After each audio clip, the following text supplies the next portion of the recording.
నమస్కారం అండి. నా పేరు doctor Shirisha, gynaecologist from Avira fertility hospital. ఈ రోజు నేను చెప్పబోయే టాపిక్ అనేది importance of tube in conception. So మనకు ట్యూబల్ ఫ్యాక్టర్ అనేది చాలా ముఖ్యమైన అంశము మనకు ఫర్టిలిటీకి వచ్చినప్పుడు. సో మనము మీరు ఈ చార్ట్ కనుక చూడగలిగినట్లయితే ఇది స్త్రీ గర్భాశయం అండి, ఇది స్త్రీ గర్భసంచి, ఇవి 2 ట్యూబ్స్, ఇవి 2 ఓవరీస్. సో ఈ ట్యూబ్స్ అనేటివి మనకి అంటామికల్ గా ఓపెన్ ఉన్నప్పుడు, ఫంక్షనల్ గా పనిచేస్తున్నప్పుడే ఈ ఓవరీస్ లో ప్రొడ్యూస్ అయ్యే ఎగ్ ని ఇవి ఇందులోకి తీసుకెళ్ళి ఇక్కడ మాత్రమే ట్యూబ్స్ లో మాత్రమే ఫర్టిలైజేషన్ జరుగుతుంది. ఇది ఒక న్యాచురల్ ప్రాసెస్.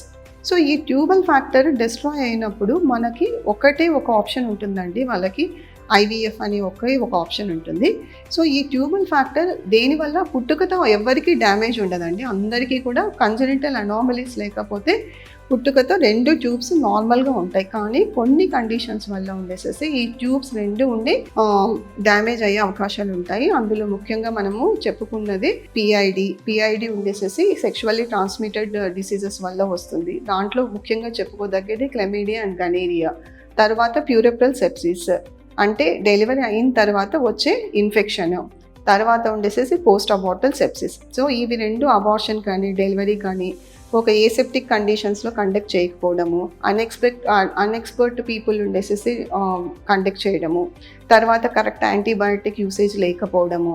సో వీటి వల్ల అంటే ఇంకా చేసే టెక్నిక్ కూడా సరిగ్గా లేకపోవడము, ఈ కారణాల వల్ల ఉండేసేసి మనకి PID వచ్చే అవకాశాలు ఉంటాయండి. ఈవెన్ సెక్షువల్లీ ట్రాన్స్మిటెడ్ డిసీజెస్ కూడా అంటే ఈ డిసీజ్ మీరు క్వాలిఫైడ్ డాక్టర్స్ దగ్గరికి వెళ్ళకపోవడము, అది ఏ డిసీజో కరెక్ట్గా వాళ్ళు డయాగ్నోస్ చేయకపోవడము, తర్వాత వాళ్ళు డయాగ్నోస్ చేసినా కానీ మీరు కరెక్ట్ కోర్స్ ఆఫ్ ట్రీట్మెంట్ తీసుకోకపోవడము, తర్వాత మీరు ఫాలోఅప్స్కి వెళ్ళకపోవడము, వీటి వల్ల ఉండేసేసి PID అనేది ఒక అసెండింగ్ ఇన్ఫెక్షన్ కాబట్టి అంటే పైకి వెళ్తుంది, ఇన్ఫెక్షన్ ఎప్పుడు పైకి వెళ్తుంది.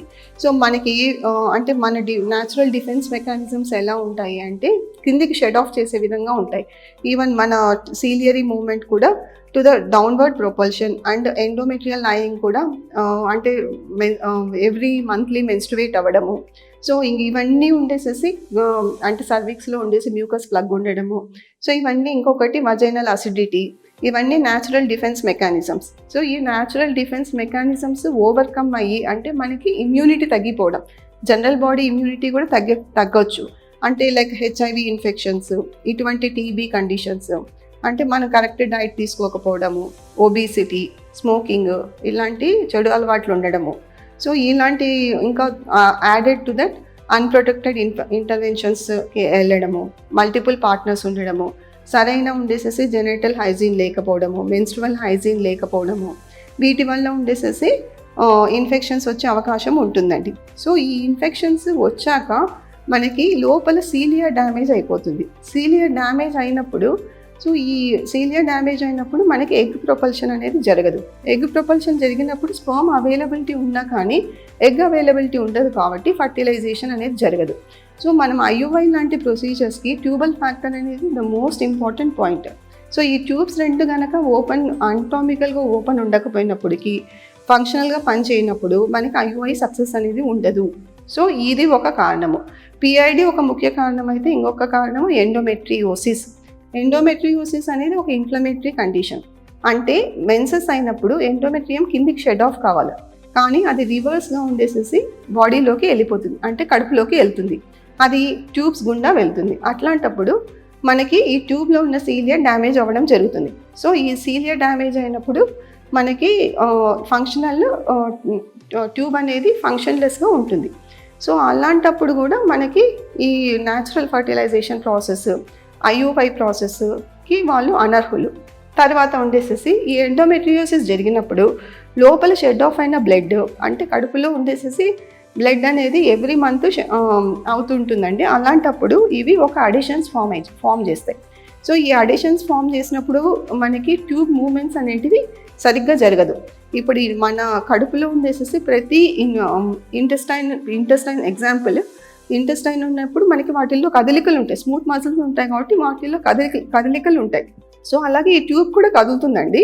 సో ఈ ట్యూబ్ కదిలినప్పుడు ఈ ట్యూబ్ కదలకుండా ఉండేసేసి ఈ అడిషన్స్ అనేటివి వాటి మూమెంట్ని రిస్ట్రిక్ట్ చేస్తుంది. సో అలాంటప్పుడు ఉండేసేసి మనకి ఈ ఫర్టిలైజేషన్ ప్రాసెస్ అనేది జరగదు. సో ఇది ఎండోమెట్రియోసిస్లో ఉంటుంది, పిఐడిలోనూ ఉంటుంది, ఇంకా ఇలాంటి కండిషన్స్లో ఎక్కువగా చూస్తుంటాం అనమాట. సో ఇది ఒకటి. సో వీటిని మనం ఎలా గుర్తిస్తాం? మోస్ట్ కామన్ ఉండేసి ఇంటర్నల్ స్కానింగ్లో మనం హైడ్రోసాల్పింగ్స్ గుర్తించవచ్చు, పయోసాల్పింగ్స్ గుర్తించవచ్చు, హైడ్రోసాల్పింగ్స్ గుర్తించవచ్చు.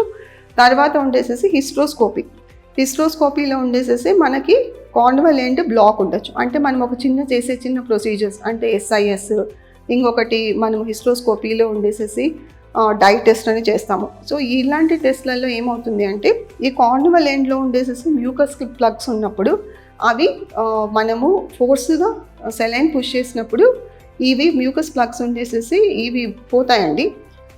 అంటే ఇవి ఉండేసేసి విడదీస్తాయి అన్నమాట. ఈ పోయేసేసి ఇవి మనకి ఫ్రీ ఫ్లో అనేది జరుగుతుంది. సో ఇది ఒకటి అండి. తర్వాత ఉండేసేసి మనము లాప్రోస్కోపీలో ఏమైనా అడిషన్స్ ఉన్నప్పుడు రిలీజ్ చేయడము, హైడ్రోసాల్పింగ్స్ ఉన్నప్పుడు 2 ట్యూబ్స్ క్లిప్ చేయడము. ఈ 2 ట్యూబ్స్ క్లిప్ చేయడం వల్ల ఉండేసేసి మనకి IVF అంటే ఎంబ్రియో ట్రాన్స్ఫర్ అప్పుడు ఈ నీరు అనేది ఎండోమెట్రియల్ క్యావిటీలో అక్యూములేట్ అవ్వకుండా ఉంటుందండి. సో ఈ ప్రొసీజర్స్ అనేటివి మనము కంపల్సరీగా బిఫోర్ ఎంబ్రియో ఇంప్లాంటేషన్ అప్పుడు చేసుకోవాలి. హైడ్రోసాల్పింగ్స్ ఉంటే ఖచ్చితంగా మనం ఇది చేయాల్సి ఉంటుంది. లేకపోతే మనకు ET అనేది 90% సక్సెస్ఫుల్ అనేది ఉండదండి. సో ఇంకా ఈ అంశంలో మీకు ఏమన్నా ప్రాబ్లం అంటే ఏమైనా సందేహాలు ఉంటే మా కామెంట్ బాక్స్లో పోస్ట్ చేయండి. మేము ఖచ్చితంగా వాటికి సొల్యూషన్ ఇస్తామండి. థ్యాంక్ యూ అండి.